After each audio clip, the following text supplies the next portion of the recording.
ಕೊರಟಗೆರೆ ಪಟ್ಟಣದ ಬೈಲಾಂಜನೇಯ ಸ್ವಾಮಿ ದೇವಾಲಯದಲ್ಲಿ ಹನುಮ ಜಯಂತಿಯ ಪ್ರಯುಕ್ತ ವಿಶೇಷ ಪೂಜೆ, ಅಭಿಷೇಕ, ಪ್ರಸಾದ ವಿನಿಯೋಗ ಕಾರ್ಯಕ್ರಮಗಳನ್ನು ಹಮ್ಮಿಕೊಳ್ಳಲಾಗಿತ್ತು.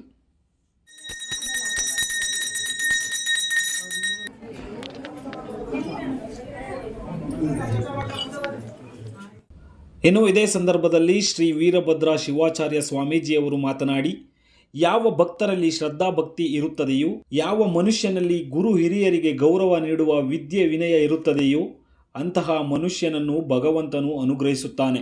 ಎಲ್ಲ ಭಕ್ತಾದಿಗಳಿಗೂ ಹನುಮ ಜಯಂತಿಯ ಶುಭಾಶಯಗಳು ಎಂದು ತಿಳಿಸಿದರು. ಕೊರಟಗೆರೆ ಪಟ್ಟಣದ ಬೈಲಾಂಜನೇಯ ಸ್ವಾಮಿಯ ದೇವಸ್ಥಾನದಲ್ಲಿ ಈ ವರ್ಷದ ಹನುಮ ಜಯಂತಿಯನ್ನು ಬಹಳ ಅತ್ಯಂತ ಶ್ರದ್ಧಾಭಕ್ತಿಯಿಂದ ಆಚರಿಸಲಾಗಿದೆ. ಪ್ರತಿ ವರ್ಷವೂ ಸ್ವಾಮಿಯ ಒಂದು ಜಯಂತ್ಯೋತ್ಸವದ ಅಂಗವಾಗಿ ಅಭಿಷೇಕವನ್ನು ಮತ್ತು ಉತ್ಸವಾದಿಗಳನ್ನು ಮಾಡುವಂಥ ಒಂದು ಪರಂಪರೆಯನ್ನು ಈ ದೇವಸ್ಥಾನದ ಕಮಿಟಿಯ ಪದಾಧಿಕಾರಿಗಳು ಮತ್ತು ಎಲ್ಲ ಭಕ್ತಾದಿಗಳು ಸೇರಿಕೊಂಡು ಪ್ರತಿ ವರ್ಷ ಅತ್ಯಂತ ಭಕ್ತಿ ಶ್ರದ್ಧೆಯಿಂದ ಆಚರಿಸ್ತಾ ಬರ್ತಾ ಇದೆ.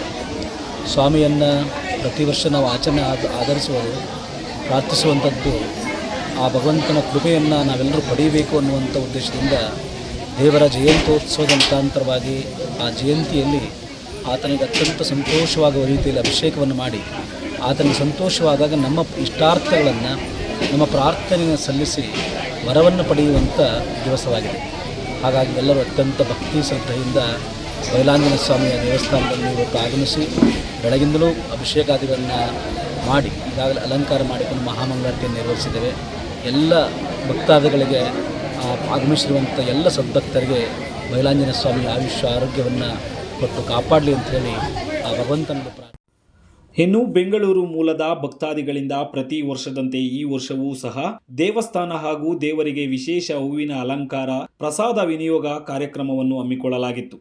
ಜಯಂತಿ ಮಹೋತ್ಸವ ನಡೀತಾ ಇದೆ. ತುಂಬ ವಿಶೇಷವಾಗಿದೆ. ಹಲವಾರು ವರ್ಷದಿಂದ ಬರ್ತಾ ಇದ್ದೀವಿ.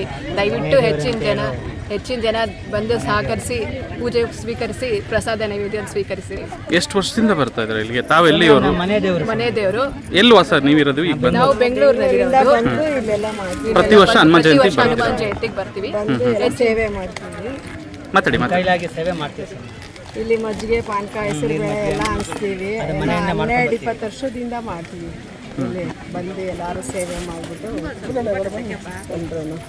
ಮೊದಲಿದ್ದ ದೇವಸ್ಥಾನಕ್ಕೂ ಈಗಿರೋ ದೇವಸ್ಥಾನಕ್ಕೂ ಮೊದಲಿದ್ದಕ್ಕೂ ಈಗಿದ್ದಕ್ಕೂ ದೇವಸ್ಥಾನದ ಬಗ್ಗೆ ತುಂಬಾ ಇಂಪ್ರೂವ್ಮೆಂಟ್ ಆಗಿದೆ. ಇವಾಗ ಕಟ್ಟಡ ಮಾಡ್ಬೇಕು ಅನ್ನೋದೈತೆ. ದೇವ್ರಿಗೆ ಗೋಪುರ ಸ್ಥಾಪನೆ ಎಲ್ಲರೂ ಸೇರಿ ಕೈಗೂಡಿಸಿ ಮಾಡೋಣ ಅನ್ಕೊಂಡಿದ್ದೀವಿ. ಮುತ್ತುರಾಜ್ ಹೊಸಕೋಟೆ, ಕಹಳೆ ಕೂಗು ನ್ಯೂಸ್ ಕನ್ನಡ. ಇದು ನಿಮ್ಮ ಕೂಗು, ನಮ್ಮ ಧ್ವನಿ.